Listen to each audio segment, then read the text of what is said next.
Hello guys, has it ever happened to you that you come out of an interview and you're not sure about the organization that you have applied for because that interview did not give you a good feeling? Well, my name is Behroz. I'm a finance executive by profession and I have interviewed and coached multiple candidates for interviewing. And I know it is very important for you to have a good read on the interview in order for you to judge whether this is the right job for you or not. Because one bad job, one bad employer can throw your career back multiple years and you don't want that. Hence, this is the right video for you because in this video I will be talking about 8 red flags that you may get in an interview which are a sign of a bad employer. And as soon as you see those red flags, it is very important for you to make sure you give that particular job opportunity a second or a third or a fourth thought. Because as you are interviewing for your next job opportunity, it is very common that you come across one or two bad employers, and hence it is very important for you to be aware of the signs that you need to look for, which will qualify whether it's a good employer or a bad employer. And hence this video is very important for you. Now, before going into those 8 red flags, I have one request for you. One, press the like button, and second, the subscribe button, as this goes in a long way in helping me improve the quality and the quantity of content that I post on this channel. On this channel, I post content pertaining to career and financial success. Now let's get rolling into those 8 red flags. Number 1 is they are constantly scheduling and rescheduling your interview. Now, it may very well happen that they've scheduled an interview for you and they have to change it once or max twice. But if it is something that continues to happen again and again, and in my opinion, if it happens 3 or more than 3 times, then it's a bad sign, because that employer is not taking you seriously, which means that they don't take their employees seriously. And if they don't take their employees seriously, they don't respect them. It is not a workplace where you would want to work because you won't thrive there.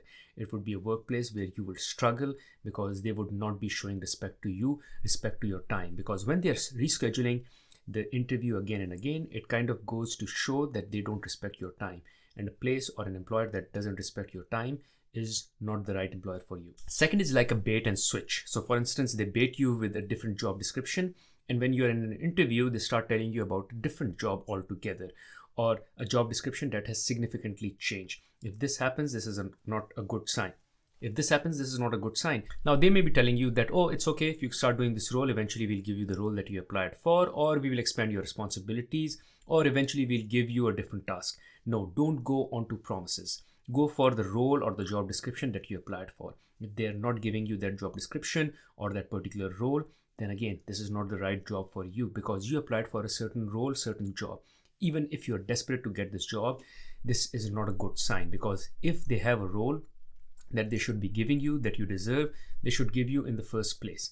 It should not be something that they should be giving you a different role, first test you, try you out, and only then decide whether you should be taking different or expanded opportunities or not. If that is the case, it is bait and switch, which is they bait you with a different role and then they switch during the interview and offer you something else. Not a good sign. Now, number 3, which is my favorite, is if the employer has high turnover. If they have high employee turnover, which means that the employees are not satisfied, they come in this organization, work for 6 months, a year, 2 years, and then they want to switch. They don't want to stay with this organization for long-term period, which means that they are not motivated, they're not happy working there. So why would you be happy if others were leaving or churning so quickly? Now, how do you go about knowing whether there's a high turnover or not? Well, simply you can ask them, which is, why did the individual who was in this role left? Or who was in this role before? Or why is that there is no internal candidate to take this role? Maybe this particular job or this particular assignment is something which is just a burnout. Anyone who comes on this assignment burns out and just keeps changing. So they have been changing people in this role for every 6 months. If that is the case, it's not a good sign, because if you would be coming to this role as well, you may like it for the first few months and then you'll also burn out and maybe leaving in 6 months to a year. Not a good sign. Hence, easy to say no to this opportunity. Now, next one is that the interview speaks about others in the organization or their reportees or the person who was in this role poorly. Like they bad mouth about the person who was in this role or their other team members, and they're kind of saying they are not good, they are not up to the task, and hence I want someone who can take the reins and fix the organization culture or fix the people here or replace the people here. If he's bad mouthing the team that he has currently, it's not a good sign. It's just like you coming in the interview and saying bad things about your previous manager or your previous employer, because it just gives only one side of the story. It will be a question mark for the interviewer. Similarly, if the interviewer is talking bad about his team or her team, then that is only one side of the story, and hence it doesn't reflect good. Plus, you may be wondering, maybe there is something that he is not sharing or she is not sharing, which is the other side of the story, which you don't know. So if you are in such a situation where the interviewer is not talking positively about their current team and bad mouthing them in a bad way, then again, this is not a culture you would want to join. This is not a team that you would want to join. Next one is asking illegal questions. This is very obvious. Like if they ask you a question about your race, your religion, they make remarks around your color, or for instance, there's a question around whether you would be having a family soon or not. It is none of their concern. All they should be concerned about is whether you have the skills to perform the job or not. But if they start asking questions like whether you will be starting a family or not, that may be a sign as to them qualifying whether they would be setting you on a leave, letting you go on a leave, giving you some compensation or not. These are illegal questions. These are questions you can't ask around religion, around family planning. So much so that in many states in USA and even in other countries, it is illegal to ask what was your previous compensation. What was your employer paying you previously or currently, with which employer you're working? What is your compensation? That is an illegal question in many places. And if there is a place where this question is even legal, even then you don't need to outrightly respond to this particular question. Rather, I've made a separate video explaining if they ask you a question as to what are your salary expectations, how you should go about responding. And how you should go about responding doesn't include that you tell them what your current compensation is. Never tell them your current compensation. There is a smart way of answering this question. You can check out that video. I will leave the link here and also in the description of this video. Now, next one, which is also one of my favorite, is whether the company is profitable or is fully funded. The idea is to understand whether the company has existed for very long, and if not, that is fine as well, because there are some startup companies. But if it's a startup company, is it profitable? Because if it's profitable, then you can be sure that it will continue to survive and it will continue to pay you well. However, if it's not profitable, then on the other hand, is it well funded? Do they have the funding? Or once you join the company, they go like, we don't have funds to pay salaries. There will be salary cuts. We won't be able to compensate you properly or as we promised. These are all bad signs. So make sure you understand if they are making profit, how long have they been in business, and whether they are fully funded. So much so that you can even go check out their website, understand what their operations are. Is the website looking legit? Do they have a local office? Can you visit a local office? And see their products as well, their products and services. Can you see their products and services? Can you order them online? If yes, that means they are in business. But then again, it is important to know whether they are making money or not.